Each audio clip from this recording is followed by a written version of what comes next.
রসুলদেরকে আল্লাহ তাআলা সৃষ্টি করলেন, রসুল দুনিয়াতে প্রেরণ করলেন, এটা কি নির্বাচনের মাধ্যমে রসুল নিযুক্ত করা হয়েছে?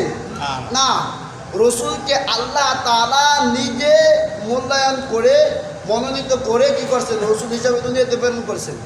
যদি মানুষকে ক্ষমতা দেওয়া হইতো যে নির্বাচন করে ভোট দিয়ে রসুল কী করবা বানাইবা, তাহলে সমাজের মধ্যে তাহলে আল্লাহ রসুল মুহাম্মদুর রাসূলুল্লাহ সাল্লাল্লাহু আলাইহি ওয়াসাল্লাম রসুল থাকতেন না। থাকতেন কে? আবু জাহেল। কারণ আবু জাহেলের বিশাল সম্পদ ছিল, আবু জাহেলের অনেক মানুষ ছিল, তার বন্ধু ছিল,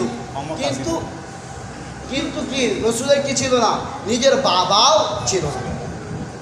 তাহলে বোঝা গেল কি নির্বাচনের মাধ্যমে রসুল নিযুক্ত হয় না, নির্বাচনের মাধ্যমে মানুষের ভোটের মাধ্যমে রসুল নিযুক্ত হয় না, রসুল হয় আল্লাহর পক্ষ থেকে। যেহেতু রসুল এখন বর্তমানে নাই, রসুলদের কাজ চালিয়ে যাবে এক শ্রেণীর মানুষ। এই এক শ্রেণীর মানুষকেও আল্লাহ যাদেরকে পছন্দ করবেন তাদের মাধ্যমে দুনিয়ার খেদমত নেবেন, তাদের মাধ্যমে ইসলামের খেদমত নেবেন।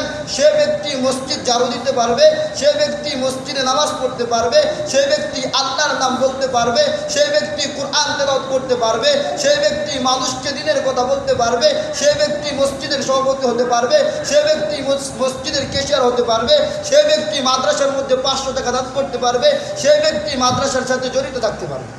অর্থাৎ আমি আর আপনি চাইলেই দ্বীনের কাজ করা সম্ভব না। আল্লাহ তাআলা যেরকমভাবে রসুলদেরকে মনোনীত করছেন নির্বাচনের মাধ্যমে না, আল্লাহ তাআলা যাকে ভালোবাসছেন তাকে রসুল বানাইছেন, অনুরূপভাবে কোনো মানুষ